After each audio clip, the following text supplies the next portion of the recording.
नमस्कार साथियों, सफ़रनामा में मैं विनीत श्रीवास्तव आज फिर आपको लेकर चल रहा हूँ एक नए सफ़र पर। जब चमत्कार होते हैं तो भगवान में आस्था बढ़ जाती है।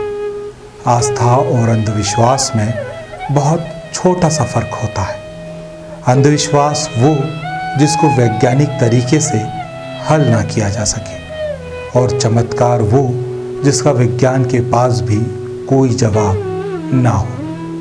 फिर कहते हैं ना कि जहाँ चमत्कार होते हैं वहाँ भगवान का वास ज़रूर होता है।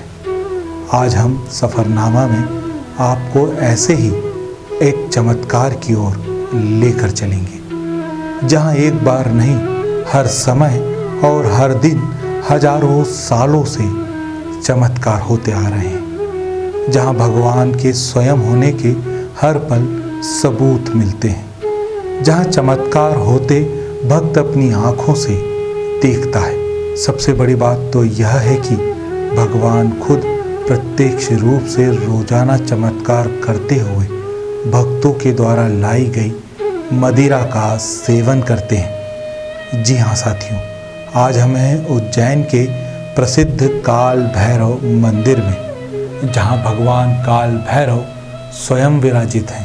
शमशान में तंत्र क्रियाओं के लिए प्रसिद्ध काल भैरव मंदिर में रोजाना हजारों लोग भगवान के दर्शन करने आते हैं, लेकिन इन भक्तों में भगवान के दर्शन करने से ज़्यादा जिज्ञासा काल भैरव को मदिरा पीते देखने में होती है। और भगवान काल भैरव भी बड़े चाव से भक्तों के द्वारा लाई गई शराब का सेवन करते हैं। भक्तों के द्वारा लाई गई शराब जैसे ही पुजारी के हाथों में जाती है, पुजारी मंत्रों का उच्चारण करता है।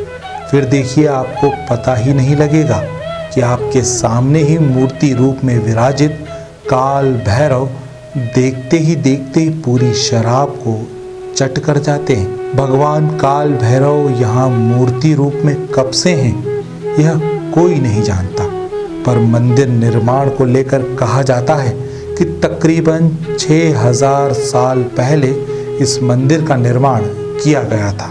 इसे एक वाम मार्गी तांत्रिक मंदिर कहा जाता है।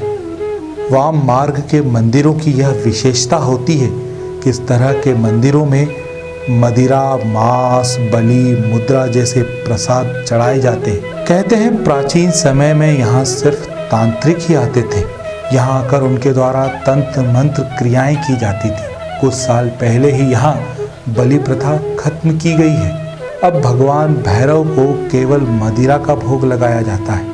यूँ तो काल भैरव को मदिरा पिलाने का सिलसिला सदियों से चला आ रहा है, लेकिन यह कब, कैसे और क्यों शुरू हुआ इसे कोई नहीं जान पाया। पुजारी और पुराणों के अनुसार इस जगह भगवान काल भैरव के होने की वजह के पीछे कहा जाता है कि स्कंद पुराण में काल भैरव मंदिर का धार्मिक महत्व के रूप में जिक्र किया गया है।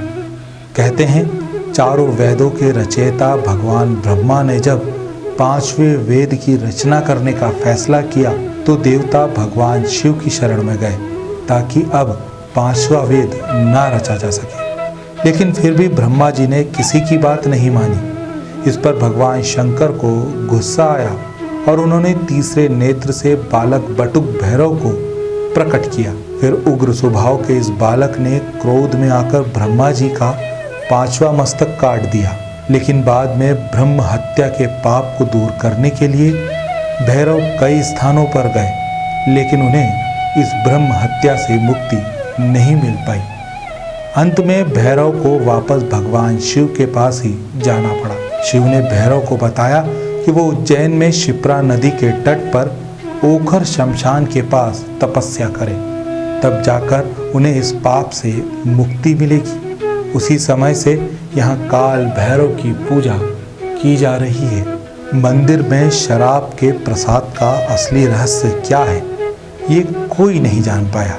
कई लोगों ने इस रहस्य को जानने की कोशिश जरूर की कि आखिर मदिरा का पात्र मूर्ति के मुंह के पास जाते ही खाली कैसे हो जाता है और सारी मदिरा कहाँ जाती है। एक किंवदंती के अनुसार मंदिर में जहाँ काल भैरव की मूर्ति के सामने झूले में बटुक भैरव की मूर्ति विराजमान है। वहाँ एक अंग्रेज अधिकारी ने आज़ादी के पूर्व मूर्ति के आसपास की गहन खुदाई करवाई थी। ये खुदाई काफ़ी गहराई तक करवाई गई थी, लेकिन कुछ भी पता नहीं चला। उसके बाद वो अंग्रेज भी काल भैरव का भक्त बन गया। वहीं करीब 1 दशक पहले मंदिर की इमारत को मजबूती देने के लिए बाहर की ओर निर्माण कार्य करवाया गया था। निर्माण के लिए मंदिर के चारों ओर करीब 12-12 फीट गहरी खुदाई करवाई गई थी।